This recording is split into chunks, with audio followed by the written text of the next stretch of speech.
What is up, Waffle Gang? I do hope you are well. My name is Mark, and today we're checking out some more r/am I the butthole. I got no initial waffle to say today, so I just want to say a huge thank you from the bottom of my heart for being involved with the channel. You're truly making dreams come true, and much love to you. Let's get into it. Now, this first story comes from Autistic Mem. Am I the arsehole for prioritizing my autistic child's needs over those of guests? We're a family of 4, 34 female, 36 male, 9 male and 7 female. My daughter 7 female is non-verbal autistic. We have been struggling with mealtimes and eating with her for as long as I can remember. She cannot cope with change and uncertainty and is prone to meltdowns when she gets overwhelmed. We instigated a number of strict rules and planning around mealtimes a year or 2 ago to help her cope, which are working. Essentially, all the family are involved in meal planning at the end of the week before, and we have a set meal time with no food substitutions. Everyone attends meals, but no one is expected to eat if they don't want to.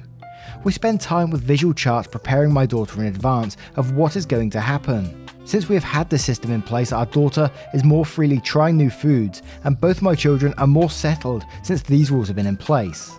It's a lot more relaxing for everyone to eat without the meltdowns we had before. The problems have come with when we have additional people for dinner. We do not make any allowances for changes to these rules around eating. The one time we did make an exception, a friend of my son's brought his own food and he did not like what was planned, resulted in a meltdown in my daughter and took us several weeks to get her back on track with her eating. We now let people who are visiting know the rules, and no child whose parent is unhappy with them ever stays for food with us. If we know people are coming in advance, we can take into account their food preferences, but if it's less than a week's notice, we cannot change the meal plan. We're working on helping her cope with these differences, but it is a very slow process. I've had numerous parents get upset with me for not accommodating their children in the way that they make an accommodation for my son when he visits them, despite me saying I do not expect any changes to the way they do things at their house, and my son can eat with us when he comes home later. The most recent incident was having to send a child guest home mid-meal as he got upset about not liking the food, which triggered my daughter. I am not able to help calm her down at the same time as managing another child's tantrum. My husband tried to calm him down and explain, but that didn't work. Unfortunately, probably exasperated by my daughter's screaming, and left to drop him home with our apologies while I managed our daughter's reaction. Am I the arsehole for prioritizing the needs of my autistic child over those of guests? And we're going to start straight away with Johnny Pasenda on this one, saying you should not have guests over for dinner. The issue isn't prioritizing the needs of your autistic child over those of your guests, it's that you are making no allowance or accommodation or room for the need of your other children and are sowing the seeds of lifetimes of resentment. You're the arsehole. And Evhan says, a structure where your daughter gets upset because someone else is eating something different is not sustainable, and you're the arsehole for making it a structure she gets used to. And Green says, it seems like you shouldn't have guests over around dinner time. You're the ones essentially interrupting your daughter's meal routine by regularly having multiple families over. You're the arsehole. And Novel Ad says, info, have you gotten professional help to organise this schedule for your daughter? I'm worried that while of course your daughter is important, you might alienate your son from his friends at the same time. It's a difficult balance, and there will at some point be some change you might not be able to handle, such as your son not being able to attend dinners, and he shouldn't be forced to at some point. And Little Freaky Reaper says, this sounds unfair to your son. What if at some point he doesn't want to eat the same thing or at the same time? How is your daughter's reaction a meltdown but the other child's is a tantrum? Edit, I'm aware of the difference. What I mean is that in my opinion, at least it seemed unfair to describe it as a tantrum when just the idea of being made to eat something to some people can be incredibly stressful. And we'll have one more from Making Random Name saying, I'm torn between no one's an arsehole here and you're the arsehole here. However, I fully acknowledge that I'm biased in this. I was your son in this scenario growing up. My younger sister has severe autism, non-verbal, and a lot of issues surrounding food, to the point she got very underweight at one point because we couldn't get her to eat enough. I applaud you for finding a solution that works around your daughter's needs, but please be aware that it can, will, and sounds like it's already affecting your son and his relationships. I was never allowed friends around after school, except one person who I had known since before my sister was born, and then only at specific times. It's really hard to be 10 and 11 years old and explain to your friends that they will have to make accommodations for your sibling. It can become incredibly alienating. I know you're trying to allow your son his social life, but you are hurting him, even if he doesn't realise it now. I didn't realise as a kid, but it became painfully apparent when I got to around 14 years old and I put 2 and 2 together about my young childhood. I would suggest introducing one night a week where daughter eats with one parent and son eats with another, either in separate rooms or at separate times, and this day could be when son is allowed his friends around.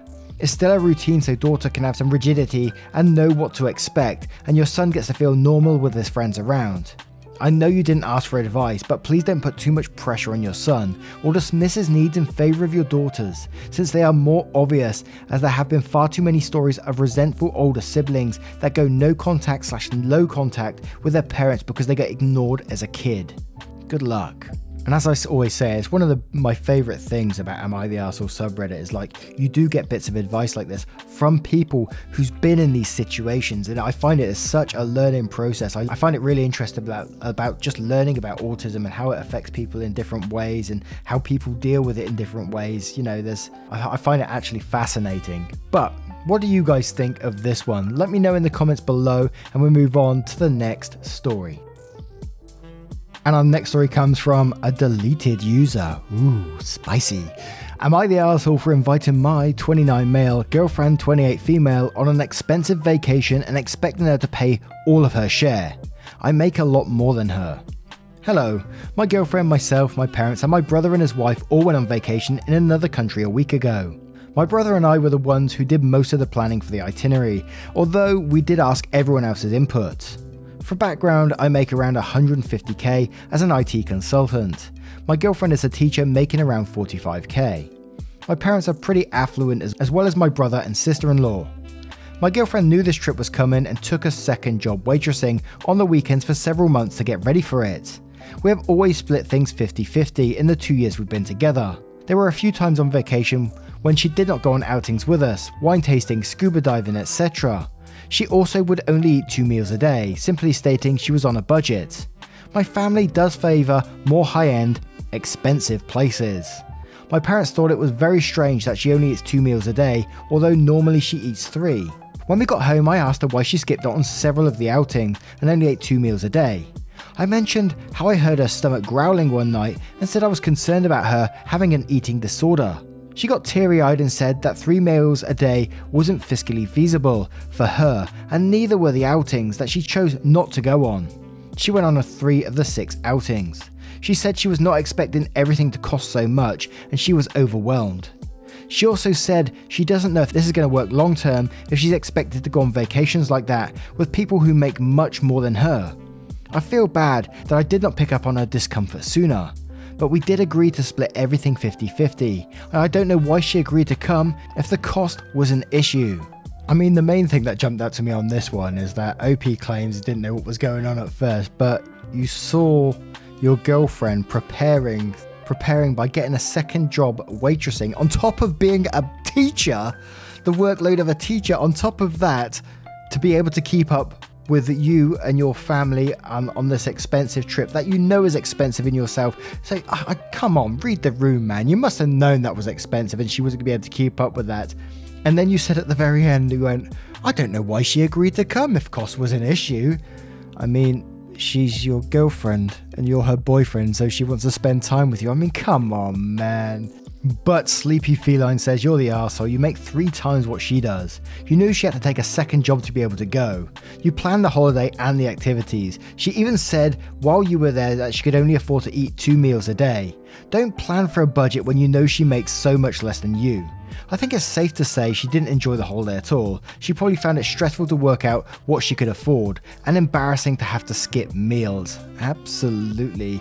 And Miss Pren says, you're the arsehole, dude, come on. Your girlfriend had to take a second job to keep up with your family. You heard her stomach. You didn't think she may not have the cash.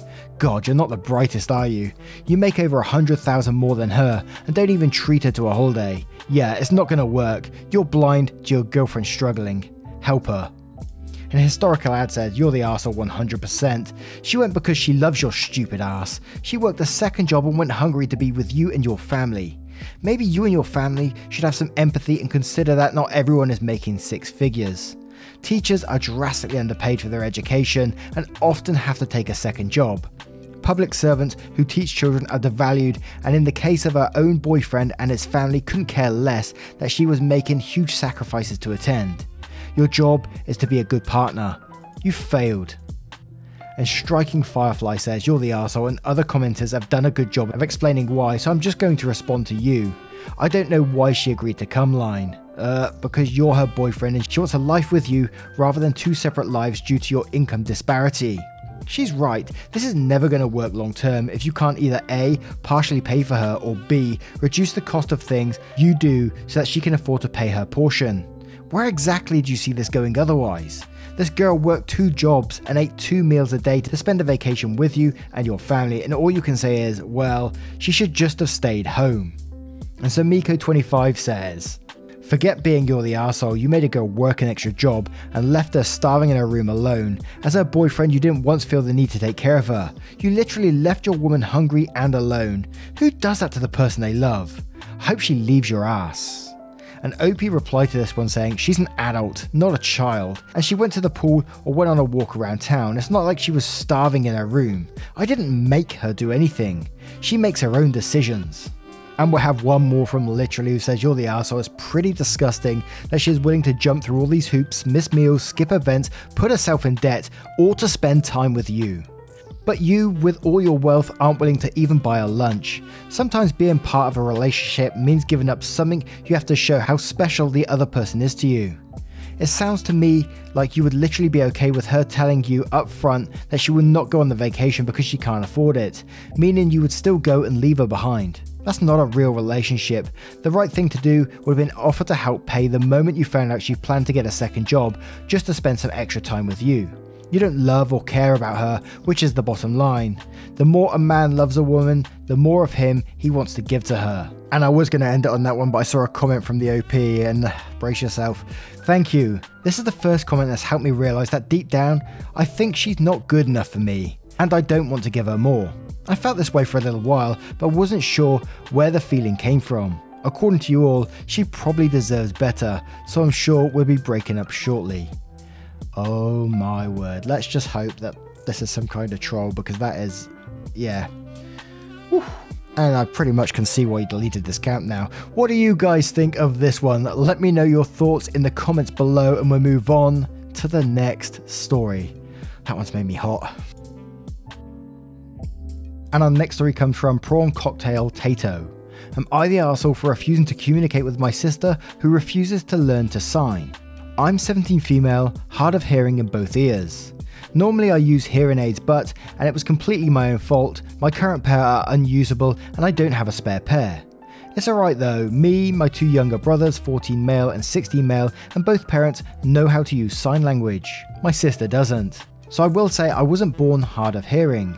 It just kind of happened when I was around 7, and it's getting worse the older I get, and my youngest brother is starting to lose his too, and it's going a lot quicker than mine did. My older sister is older than me by 10 years, and by the time I started losing my hearing, she figured learning sign was pointless since my hearing could be fixed with hearing aids. She's 27 now, still refusing to learn sign language, but expects me to hold a full conversation with her at Sunday dinners where I can't hear her. And not only that, but she mumbles and never looks directly at me, so it's difficult for me to grasp what she's saying. She thinks I'm not fully deaf, yet I should be able to understand everything she's saying. I've really had enough of her and her refusal to make not only my life but our brother's life easier by learning to use sign language with us. I told her that I will not be communicating with her until such a time that she learns some basic sign and puts effort in helping us understand her better. Both my parents are outraged by this and think I'm an arsehole, but my brother is on my side and thinks I'm completely justified. My other brother is just trying to stay out of it as much as possible. Am I the arsehole? Now I'm just going to come at this putting myself in sister's shoes in this situation. It's one of my favourite ways to deal with things. How would I deal with it if I was in that situation? And knowing if one of my brothers had issues with their If they were hard of hearing and they were using sign to communicate, I would 100% absolutely learn to sign with them. And I find it amazing that she expects you to hold like full conversations at Sunday dinner as well, but on her terms. Like, she won't make eye contact with you, turns her head and mumbles at the same time. I mean, it just shows a total lack of respect to me, that she's not even willing to put in any effort to, but still expects you to be able to communicate absolutely normally. I don't understand. 100% not the arsehole to me. But Slow Owl says, not the arsehole. If not one but two of my siblings were hard of hearing or deaf, I'd be learning sign the moment they were. Not only that, but keeping eye contact and speaking clearly is good manners, not just for anyone who may be hard of hearing. Your sister needs a wake-up call. And Vanda Joy says, not the arsehole. She won't even make sure she's looking at you. Jesus. My mum has been a little hard of hearing my whole life with hearing aids. We look directly at her when we talk so she can lip read. My natural speaking voice is loud because I've adjusted and don't mumble around her. Your sister is the worst. And Tree City Kitty says, not the arsehole, and what is wrong with your parents? They should have insisted that sister learn at least the basics of signing long ago. And 2 Dan Canna says, not the arsehole, I would still communicate with her but only in sign language. That way she has to learn and can't say you're not communicating with her. I don't know why she's being difficult. I would learn the language for my sibling. And Damn Dutchman says, not the arsehole, my best friend was born hard of hearing and is now fully deaf. His mother refused to sign to him. She was upset he refused cochlear when he was younger and now won't sign because he didn't even try to hear. Frickin' ridiculous. Anyway, when she visits, family barbecues, etc., I die.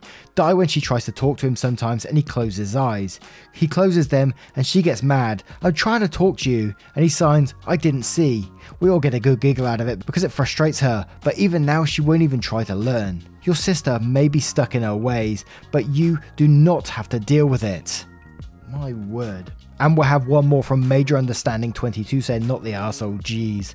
Okay, so she thinks learning sign language is too hard. Fine. She could text you with what she wants, or try to write it down or something. There's a compromise in there where she doesn't learn sign language, but it also isn't being an ableist arsehole. Now, what would you do if you was in this situation? Would you learn sign language, or would you be as difficult as this person?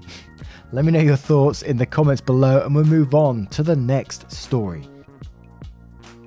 And this next story comes from Amind off Yonder. Am I the arsehole for eating mini cupcakes at a baby shower that was supposed to be for dessert?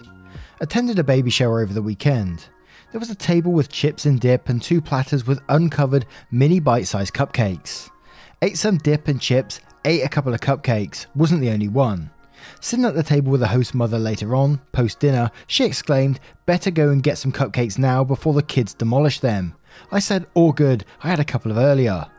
To which she said, oh, you weren't supposed to eat them, with a bit of a tone. Awkward. Then goes on a rant to friends saying, I thought it was just common sense. They were for dessert, etc. right next to me. A friend of hers said, maybe you should have put a sign up, but she held her ground. I felt bad about it, but don't think I'm in the wrong. Why weren't they covered if not to be eaten early? Why were there other nibbles there to eat at the same table? Why didn't she just bring them out later on at dessert time? Is there some weird dessert etiquette I'm too bogan to know about? Am I the arsehole? Bogan? Is that a word? I've never heard that before. Edit. Can't say I expected this one to blow up. Certainly feeling reassured and less guilty about this one now. I wasn't the only guest at our table who felt awkward about it. To clarify a few things, it was a buffet style event with nibbles, main course and dessert as we have learned. Some commenters are saying if cupcakes and dip were all that was being served, they would have eaten them too. It wasn't all that was being served. The cupcakes were gourmet and looked pretty, yet still uncovered by some chips and dip. There were a couple of foil covered plates on the table too. I did question myself beforehand if okay to eat, but assumed okay since uncovered, bite-sized and out during other snack times. A couple of you're the arseholes from people suggesting that it is etiquette to not eat the cupcakes in the same way you don't eat cakes. Perhaps I'll just ask in future if the same arises again. Might save some heartache, lol. Nothing at all against the mother of course, just caught off guard. And thank you for the award. Kind stranger. Don't know, I'm in two minds about this one. I think it's definitely not the arsehole, because like you're meant to just assume that you don't take these cakes. And it's kind of like, if I see myself at a party, if it was cupcakes, I'd maybe take one myself. But if it was like a proper, like a big cake, like wedding cake or whatever, I wouldn't take a slice. I wouldn't go in cutting up cakes. It's kind of a difficult one. I don't know if there is an etiquette based around these cakes or not. I know there is, like a big cake, you just don't take a slice unless the host starts cutting it up, I guess. But for cupcakes, I don't know. Is that some?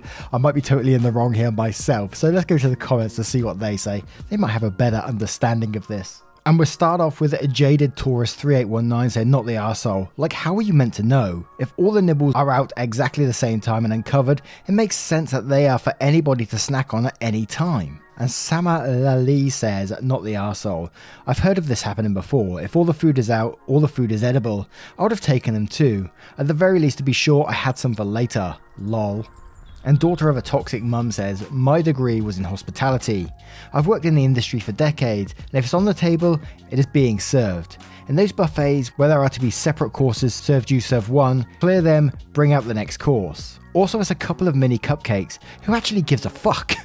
Quit the guilt, you did nothing wrong. If anything, I'd say the host is making you feel bad at her event was poor etiquette, especially when her laying everything out at the same time left her guests in a state of confusion. And we'll have one more from LionFang954 who says, not the arsehole, there's no way you could have known. Tables set up like that are usually for self-serve, what you want, including dessert. Now, what do you guys think of this one? What would you have done in that situation? Would you have helped yourself to a cake or not? Let me know in the comments below what you think of this story and the rest of today's stories and your verdicts if you choose to share them. No pressure, of course, though. Thank you so much for your love, your support and time towards the channel. It means the absolute world. It keeps me going, and we're going full time on Thursday. Very excited, very nervous, but I can't wait at the same time. Much love, guys, and I will see you in the next one. Take care, guys. Bye-bye.